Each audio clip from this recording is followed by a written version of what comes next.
Walkers, in tanti me l'avete chiesto in passato, quando ancora facevo regolarmente video a proposito dei bassisti che hanno fatto la storia del rock, e da qua oggi voglio ricominciare da lui, da Peter Hook, storico, mitico bassista dei Joy Division e più tardi dei New Order. È ancora in attività, lo sappiamo tutti, ha un progetto suo solista, uno dei bassisti forse più controversi della storia, molto particolare, molti lo amano, molti lo odiano, e oggi insieme a voi vorrei vederne le caratteristiche principali, quindi capire qual è il suono, come possiamo fare se vogliamo imitarlo e raggiungere un po' il suo tipo di sonorità. Tutto questo arriverà tra un attimo, quindi ti suggerisco, apriti una bella birretta, mettiti comodo e seguimi fino alla fine. Peter Hook. Ecco, io non so voi, ma a me sinceramente quando viene in mente Peter Hook, la prima parola a cui penso, la prima parola musicale, è melodia. Peter Hook è il bassista melodico per definizione, secondo me, è quello che ti fa sentire la melodia al basso più di qualunque altro strumento all'interno delle band in cui ha suonato. Sì, certo, c'è la voce, direte voi, ma anche lì tra un attimo ci arriviamo, vedrete che il basso va a fare esattamente quello che fa la voce in molti pezzi, soprattutto dei Joy Division, ma anche in realtà in parte di quelli dei New Order.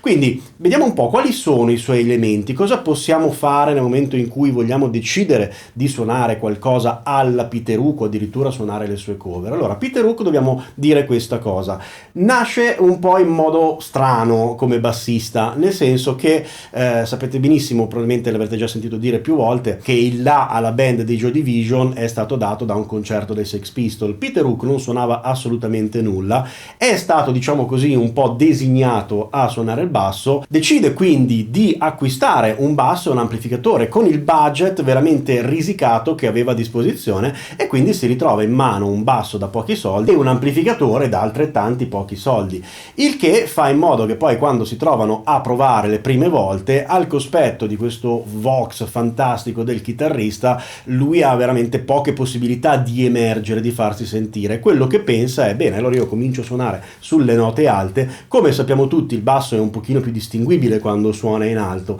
e di questa cosa lui mano a mano ne fa una caratteristica che poi sarà quella che si porterà dietro tutta la vita, volendo vedere. Tra l'altro c'è un aneddoto molto carino che ha raccontato lui stesso, che quando è andato a comprare il basso, non sapendo assolutamente neanche praticamente cosa fosse questo strumento, il negoziante gli ha proposto un basso, lui lo guarda e dice: ma ci sono 2 corde in meno, perché questo è un basso e non è una chitarra, gli è stato risposto. Questo è stato il suo primissimo approccio, pensate. Dopodiché appunto comincia a suonarlo un po' alla chitarrista, capite che le cose già vanno a virare in un certo modo in partenza. Ecco, Bernard Sumner, addirittura il chitarrista, ha avuto modo di fargli presente più volte che questa cosa non andava bene, che lui bassista era e il bassista doveva fare, e quindi ha provato a suggerirgli magari di suonare le toniche, di suonare un pochino più in basso. Per tutta risposta Peter Hook ha messo in chiaro le cose fin da subito, dicendo una cosa del tipo: no, frena, siete voi che dovete seguire me. Tra l'altro Ian Curtis, il cantante della band, che poi tutti sappiamo che fine ha fatto, era dalla sua parte, lui assolutamente era d'accordo con queste linee di basso un po' particolari di Peter Hook. Allora vediamo un po' quali sono le caratteristiche, quali sono le particolarità di queste linee di basso. Allora, il primo elemento, l'abbiamo appena detto, appunto, è il fatto che lui suonasse molto spesso sulle corde e sulle note acute. Il perché l'abbiamo appena visto, ma cosa si intende? Allora, lui, una delle cose che faceva molto spesso, e te lo faccio sentire con il plettro, è questa cosa.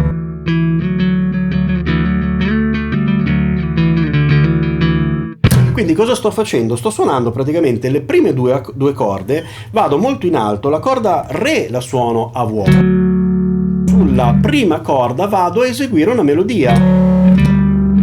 Questa è proprio la base della sua tecnica. Ecco, il Re lo possiamo chiamare pedale, drone, questi sono i termini che si usano dal punto di vista del gergo tecnico. La corda Re suona a vuoto e invece vado a cambiare costantemente note sulla corda Sol per eseguire la melodia. Questo è un po' quello che c'è alla base veramente di una discografia intera dei Joy Division e anche dei New Order. Spesso, oltretutto, la melodia che lui va a proporre è la stessa della melodia vocale, della linea vocale. Love Will Tear Us Apart, uno probabilmente dei brani più famosi, se non il più famoso, è fatto proprio in questo modo. Prova a farci caso, ascolta la voce, ascolta la linea di basso, sentirai che fanno la stessa identica cosa. Squadra che vince non si cambia, si dice questo succedeva sul primo disco, ha funzionato benissimo, l'ha sempre riproposta appunto sia con gli uni che con gli altri, cioè nel senso anche con i New Order è andato avanti parecchio ad utilizzare questo tipo di linea di basso. Altre cose che usa sempre che abbiano a che fare con le corde alte sono magari power chord, magari addirittura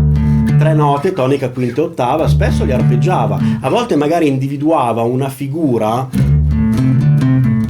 quello che spesso si sente chiamare box shape, cioè 3 note, tonica, quinta, settima e ottava, e lui crea delle melodie in questo modo, poi cambia l'accordo per esempio e lui riporta questa frase sull'accordo successivo utilizzando sempre la stessa identica figura. Quindi questi sono, diciamo, gli elementi proprio preponderanti nelle sue linee di basso. Ecco, melodia, melodia, melodia. Nei New Order addirittura è arrivato al punto che il basso eseguiva delle linee che non sembravano minimamente delle linee di basso, e poi c'erano i synth che invece andavano a fare magari quello che in maniera più comune andiamo a intendere come parte di basso. Quindi questa è una sua particolarità, addirittura è arrivato a un certo punto a suonare il basso 6 corde proprio per avere ancora note più alte, per andare ancora più in alto a eseguire le sue melodie. Questo è proprio il suo marchio di fabbrica. Peter Hook fa il bassista in questo modo, per questo dico, potete odiarlo o potete amarlo, ma sta di fatto che è unico in un modo o nell'altro. E tutto, pensate, è nato dal fatto che lui avesse degli strumenti scarsi. Poi dopo è arrivato comunque, quando sono arrivati a incidere, quando hanno cominciato comunque ad avere un certo nome,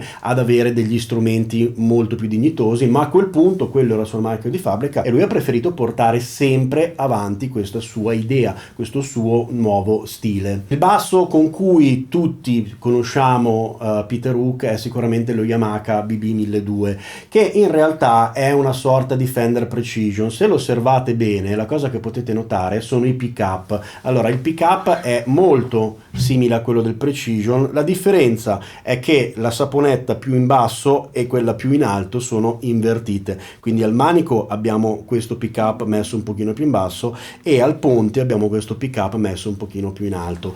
Ora, generalmente quando si vanno a suonare i brani dei Joy Division o anche dei New Order si preferisce avere un Precision, perché oltretutto lo Yamaha come il suo non è più in produzione. Lui stesso in un'intervista che magari vi linko qui sotto ha detto che a un certo punto, quando ha saputo che Yamaha non li avrebbe più prodotti, se ne è procurati 7 proprio per non essere mai senza quello che era il suo strumento preferito, l'unico su cui, dice lui, riusciva a suonare come voleva. E praticamente cosa è successo? Appunto Yamaha ha ritirato dal mercato questo strumento, e in un altro aneddoto lui stesso racconta che a un certo punto Yamaha l'ha contattato per dire: guarda, questo è lo strumento che abbiamo creato per sostituire il BB-1200, vuoi provarlo? Ti va di provarlo? Lui l'ha anche provato, ma per tutta risposta gli ha detto: è meglio se continuate a fare quello che facevate prima. E questo poi l'ha portato a suonare anche altri strumenti, tra cui ovviamente il Precision stesso. Quindi se vuoi avere un suono simile Peter Hook, la cosa che ti consiglio, se non riesci a trovare un BB-1200 che comunque si trova assolutamente ancora oggi usato, puoi assolutamente andare con un Fender Precision senza problemi. Nella catena del suono, un altro elemento indispensabile che lui ha inserito negli anni e si sente chiaramente all'interno dei dischi è il chorus. Ecco, quello è l'effetto che assolutamente non deve mancare. Dal punto di vista dell'amplificazione, l'amplificatore che usava lui era un iWatt. L'iWatt o iWatt, sinceramente non so come si pronunci esattamente, è un amplificatore piuttosto raro, se ne trova ancora qualcuno, mi è capitato anche in alcuni concerti di vederlo, ma diciamo non è proprio la prima scelta, ecco, tra gli amplificatori per basso. Però è anche vero che, a detta di molti fonici e comunque gente che se ne intende più di me dal punto di vista del sound, un buon Marshall testa e cassa per basso può arrivare ad avvicinarsi anche parecchio. Se invece questa cosa la vuoi raggiungere diciamo così virtualmente, perché magari vuoi registrarti in casa e vuoi ottenere un sound tipo il suo, ecco, mantieni sempre questa catena, mantieni assolutamente il chorus e magari anche un filo di delay, ma soprattutto pare che funzioni molto bene utilizzare dei plugin, quelli i classici amp simulator, ma per chitarra. Sapete che questi amp simulator hanno anche generalmente limitazione di amplificatori per basso. Ecco, suona meglio, nel caso in cui si voglia ottenere questo sound, buttarlo dentro in uno per chitarra. La cosa importante è l'EQ. L'EQ di base, la sua, è quella che prevede tanti bassi, tanti alti ma pochi medi, ecco quello. Quindi una curva di questo tipo scavata sulle medie è quella ottimale per arrivare ad avere un sound alla New Order, alla Joy Division, per intenderci. Bene, questo secondo me è quello che tutti dovremmo sapere di questo bassista. Straordinario, fuffa. Decidetelo voi, ditemi cosa ne pensate. Sicuramente non è considerabile uno dei bassisti più virtuosi della storia, ma io lo vedo assolutamente come uno dei più influenti, perché comunque il sound che ha creato lui e che hanno creato le sue band sono rimasti negli annali della storia del rock, e secondo me ancora oggi molti si ispirano a quelle band in particolare, quelle band in particolare dovevano il loro sound molto al suo modo, diciamo così, bizzarro di suonare il basso. Quindi tu cosa mi dici? Ti piace Peter Hook? Non ti piace Peter Hook? Cosa ne pensi? Hai mai provato a imitarlo? Sapevi tutte queste cose? Hai mai provato a cercare di fare qualcosa che vada in quella direzione? Fammelo sapere se ti va nei commenti. Come sempre lasciami un like se ti è piaciuto questo video, e come sempre ti ricordo che se stai cercando in tutti i modi, assolutamente, vuoi imparare a suonare il basso o vuoi migliorarti ma non puoi per svariati motivi andare da un maestro o nelle scuole di musica, ci sono sempre i miei videocorsi, te li linko qua sotto, davidemartini.com. Trovi i videocorsi per chi sta iniziando, bassista completo volume 1, per chi è già in fase più avanzata, bassista completo volume 2, per chi ama determinati generi, determinati stili. Ci sono videocorsi per imparare a migliorarsi sulle scale modali, per esempio, per imparare a migliorarsi su tutti gli stili musicali, per imparare a migliorarsi il blues, il rock, e ne arriveranno ancora tanti altri. davidemartini.com. Per tutto il resto, come dico sempre, puoi trovarmi sempre su tutti i social possibili, immaginabili, e se proprio vuoi puoi anche venire a trovarmi a casa mia. Anche per oggi è tutto, ti saluto, ciao ciao!